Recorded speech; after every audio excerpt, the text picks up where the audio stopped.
So if you follow me on the channel, you would know that I like my larger mobile phones, and this is one that I could not ignore. It is Huawei's Mate 20X. So like the Mate 20 Pro from Huawei, it's powered by the same chipset, which is the Kirin 980. It's a 7nm chip, it's a flagship chipset, and it is quite powerful and offers decent performance. Now this model here has 6GB of RAM and 128GB of very fast storage, as you'll see later on in this review.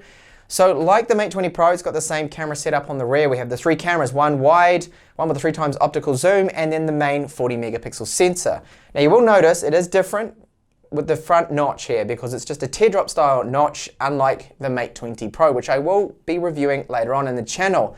This one with the teardrop doesn't look so bad to me. It's a 24MP camera here, but we are missing out on some sensors there. However, with this model, we gain a 3.5mm headphone jack, something that the Mate 20 Pro lacks. So what do you get inside the box? You get the supercharger, and it is really fast. This only takes 1 hour and 48 minutes to fully charge the phone.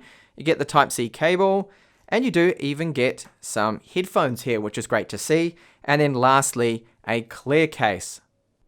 On the bottom, you can see the 2 antenna lines, one of the 2 loudspeakers, 2 microphones, the Type-C port. On the left side, you will find the dual SIM tray. It does have a gasket around it to give it a little bit of a splash resistance, but it doesn't have that IP rating, the same level at least, as the Mate 20 Pro. On the back, we have that trademark, what looks like 4 camera setup is in fact 3 cameras here. So we've got the main sensor, which is 40MP. Then we have the wide one, which is 20. Great to see a wide lens on this. So when I heard about this phone when it was announced, I was really happy for that. Dual tone LED flash, and then a 3x optical zoom, which is 8MP. Below it is the fingerprint reader.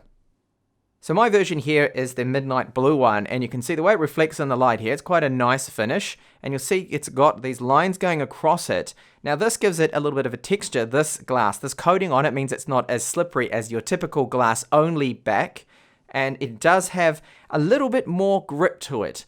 But if your hands are cold, and it's winter, which it currently is at the moment in Europe, it still is a slippery phone, and even though say it is fingerprint resistant, you still get some smudges that show up, but just not as bad as just plain straight normal glass.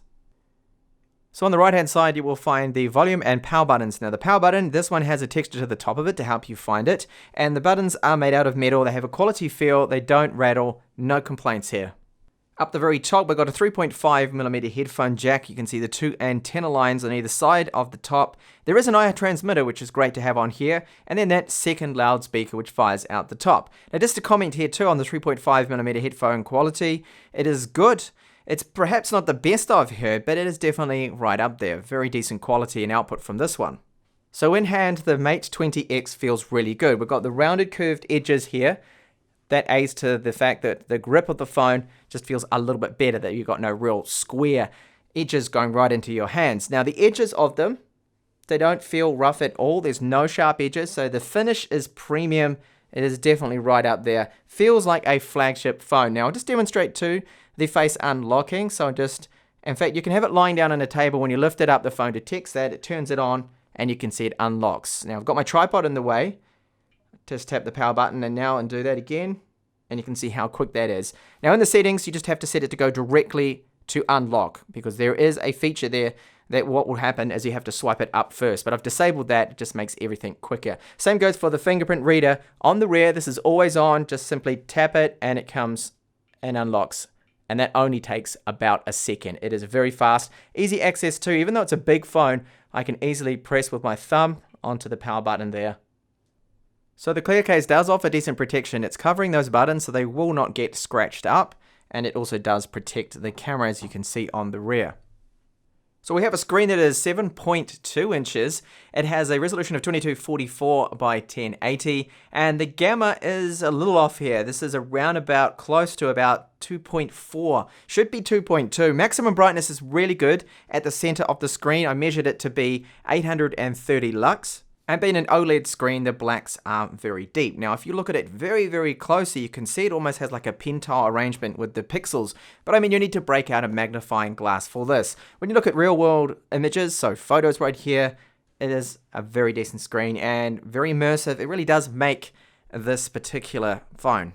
Now, I'm not seeing any pulse width modulation flicker with this, but the typical with the AMOLED or OLED panels that if you lower the brightness below about 40%, you're going to see some on-screen flicker with my camera only, but not actually in person. Now, I wanted to comment on the touch input that is very smooth and fluid. As you can see here, it goes by finger perfectly. There's no jerkiness. There's no stuttering or micro stutters like I was having with the touch on the Lenovo Z5 Pro, which was the last phone that I reviewed. So touch input is really good, and everything does seem to be very smooth there in that regard.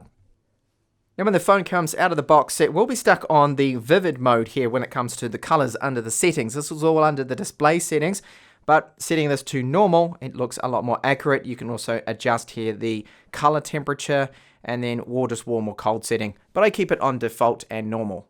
Your text size and display can be tweaked here through the settings. Now this is the default, which is to me a little bit too large, the DPI they're using, so you can scale that back and also scale back the size and just fit a lot more in there. If you're like me and you're not too fond of the notch, you can hide it. It's here in the settings. You can see it will just make it look a little bit more normal. But because it's only a small notch, the teardrop notch, I'm not actually bothered too much by this one. What bothers me is those wide, super wide notches like on the Xiaomi Mi 8. That one, you can't even see all the notifications, but at least you can here. Now the biggest complaint with this phone from me is this, bloatware. You get a ton of absolute junk that they install on this. Now this is the Chinese version, the Chinese ROM, so I expected this, but this is more bloatware than normal. I uninstalled over 16 what I would consider bloatware applications. That's just crazy.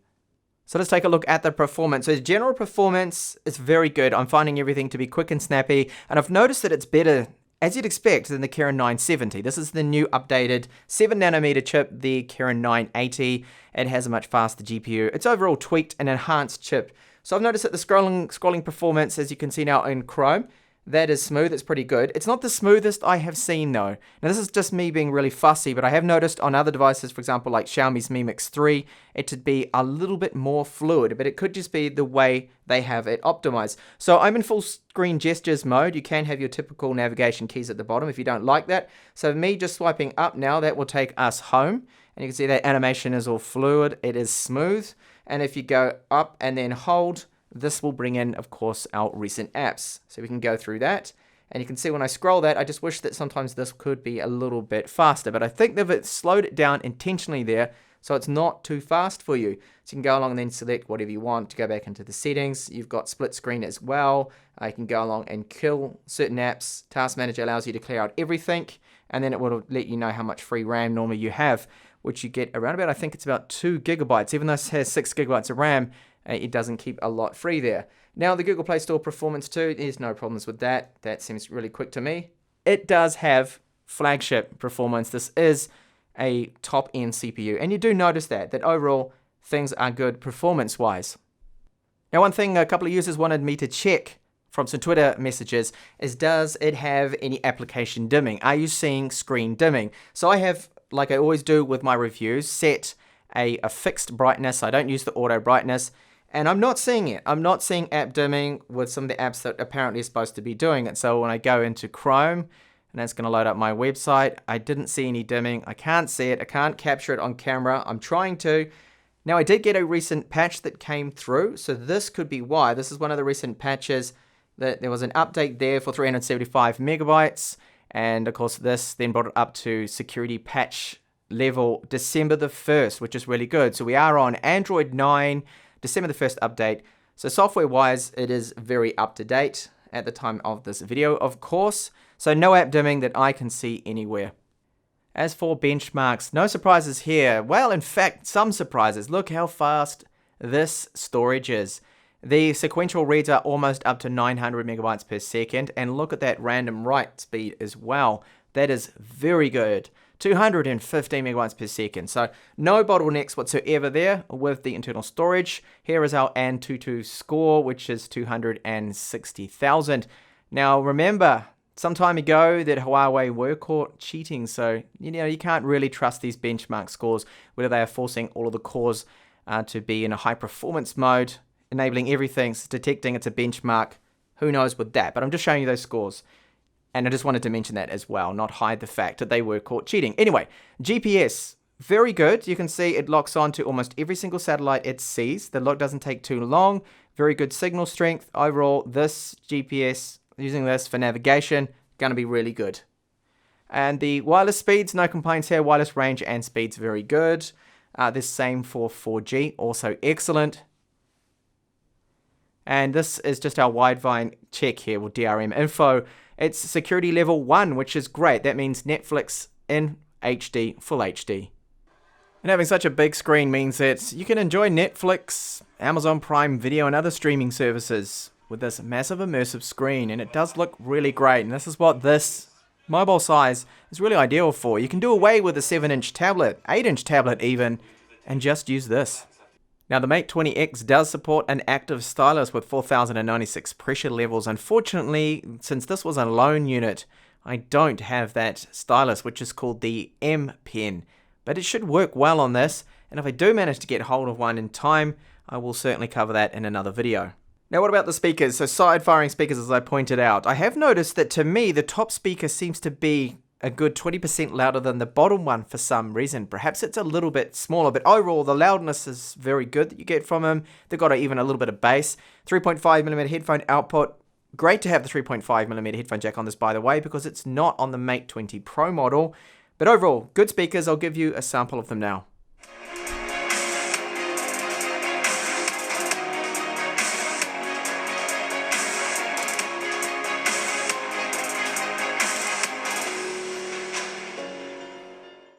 So what about graphics performance? Right now I'm running Shadowgun Legends. It's on the ultra high setting, 60 frames per second.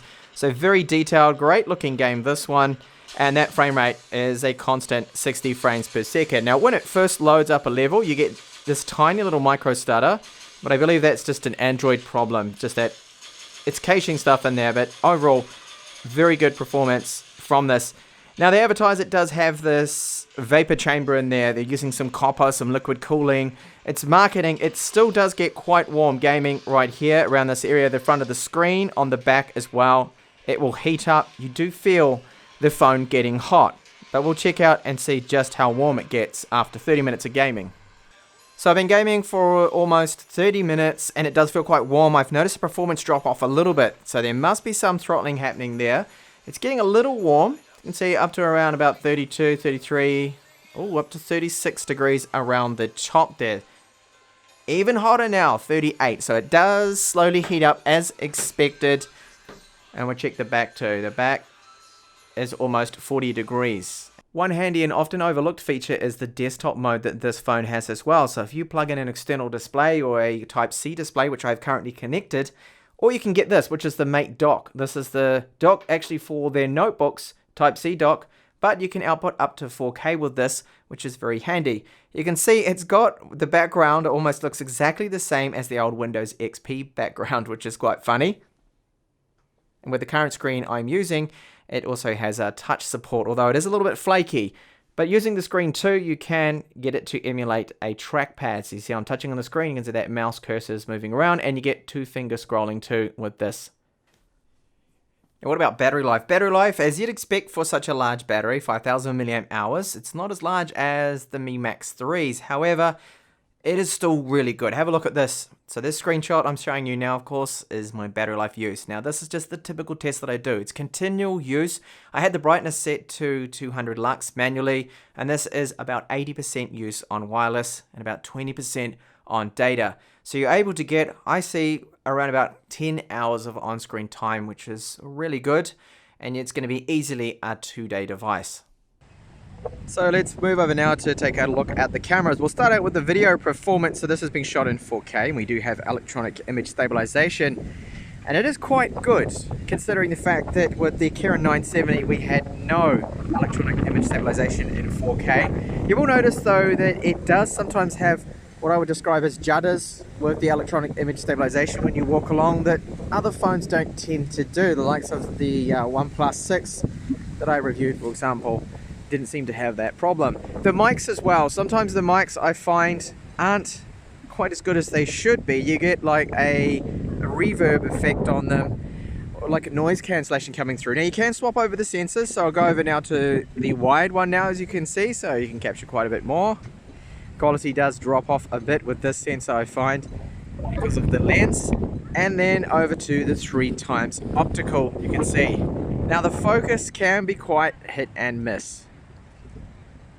It's good to zoom in like this, but you can see that the quality has downgraded a little bit, but we can see those seagulls there quite well. Let's swap over now to the front-facing camera. So this front-facing camera, you can record 1080p maximum. It does have electronic image stabilization, which is great to have.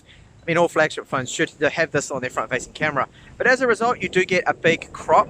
And this is where often I find that sometimes those microphones have that noise cancellation or that reverb effect that comes through that I picked up. And you'll hear it when I show you a low-light sample with the front-facing camera. And now a sample with low light. So it's, I think, about 6 o'clock here. It's pretty dark, sun's gone down. And this isn't bad at all. I mean, it's pretty bright for what it is. There is some street lights on, of course, that you can see. And the electronic image stabilization is doing its job, which is good. Now, just like normal, you can swap over to the different lenses. You can go to the wide lens, but at low light, that wide lens is suffering terribly. You can see it's starting to get a lot of grain in there. Doesn't really look so great now, does it? Same goes for the 3x zoom. I wouldn't bother using this one in video at all, because look at how grainy it is. Of course, in low light, it is very difficult for it. And the front camera in low light as well, it does okay. The quality, of course, drops off a little bit, more grain to it. But you expect this. Overall, it's not too bad.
So overall, this is a great phone. If you're into your large phones, this is one I believe that you should have a look at if you want a large phone that also is a flagship phone. So you get the best performance, you get decent above average cameras. Now the performance of the ROM is very good. I only noticed sometimes a little bit of stutter once it got really warm after about 30-40 minutes of gaming, and I was multitasking heavily. So I had the game running in the background, I went and swiped up with the gestures, I went back to the home screen. There were just a couple of little stutters there. I believe there must have been a little bit of throttling, and it was getting up to the surface of the phone on the ref 41 degrees. So with the UI, there is one big problem, and that is because it's the Chinese version. This is not going to happen with the global one. You won't have that same level of bloatware, but I had over 16 applications that I uninstalled. And it's easy enough to go through them. Just dedicate about 20 minutes to organize and go through, uninstall all of that rubbish that you don't need on there. And once you get over that and you organize it and put ones that cannot be uninstalled into a folder, then the UI is nice and clean there. So we do have Android 9. It has the security patch level for December, which is really good. So it's very up-to-date software. So the build quality overall, this is a very nice feeling phone. It is, of course, yes, super large, but you can hold it with one hand without any issues and easy access, as I pointed out to the buttons there. Now what I do like is the face unlocking, so when you lift it up and you look at it, it unlocks really quick, and there's not a problem with that. The fingerprint reader on the rear, I'll touch it now, very quick, you can see. We have the always on display too. Now I wish that always on display that they would put a little bit more info on there. That would be nice. That I feel is something they can focus on a little bit, Huawei, just to give us a little bit more information. Like the likes of Samsung, they put WhatsApp messages, your emails and other notifications can all be shown on there. So with the little teardrop notch at the front, I actually find that it's not too much of an issue. What does bother me is the wide notches that inhibit your notifications, so you don't actually see them coming through, but that's not the case here with this phone. Battery life, really good. I mean, you can get around 9-10 hours of on-screen time with this. It's very quick to charge, considering the fact that it does have a large battery and it charges in under 2 hours, around about 1 hour and 48 minutes in my testing with the stock charger and cable. Really quick, super fast, no complaints there. Good loudspeakers on here as well, although if you hold it like this gaming, you're gonna block them a little bit, but overall very nice. The screen is the main thing on this. Very immersive, large screen, very bright, over 830 lux right in the center that I measured. Very good. It's a color accurate screen, and of course you configure it as well with your white balance, your colors, your saturation. All of that is possible there, and I do like the fact that you can tone down the scaling on this, which is good as well. A lot of manufacturers don't offer that, the DPI, the scaling, so you have really large super text on this, which I used at the start of the video, but later I did scale it down for my own needs. I just like everything to look a little bit small on such a large screen, which is really good to have. Now the cameras, I believe they are quite overhyped by a lot of YouTubers, and the reason why, well, because they get these mobile phones for free from Huawei, and part of the agreement is you've got to hype it up. You've got to go onto social media, you have to take lots of photos of them, hashtag it like crazy, greatest phone ever, best phone ever. It is a very good phone for photos. Don't get me wrong, the cameras on there are good. The 3x zoom is handy, but often I find with that 3x zoom that you've got on there, because it's only 8 megapixels, it's not just because of the 8 megapixels, it tends to have quite a bit of grain in it in certain conditions. The same goes for the 40 megapixels, that when you shoot with 40 megapixels, it disables, for some reason, the zoom lenses, so you can't use the wide-angled lens. By the way, I love wide-angled lenses. I want to see more manufacturers use them. It's really good to have on there. Good cameras, just not the most amazing, best cameras ever. As a streaming device for games, ebooks, movies, this is really good. And I didn't have any problems either with the application dimming, the screen dimming. Not on my unit. Perhaps that last patch that I showed you that I got for this fixed everything. Thank you so much for watching this lengthy review. And I do hope to catch you back with the Mate 20 Pro review, which will be sometime hopefully next week. My latest videos are right up here too, by the way. And if you are new to the channel and you like these lengthy style of detailed reviews, then please think about subscribing. Bye for now.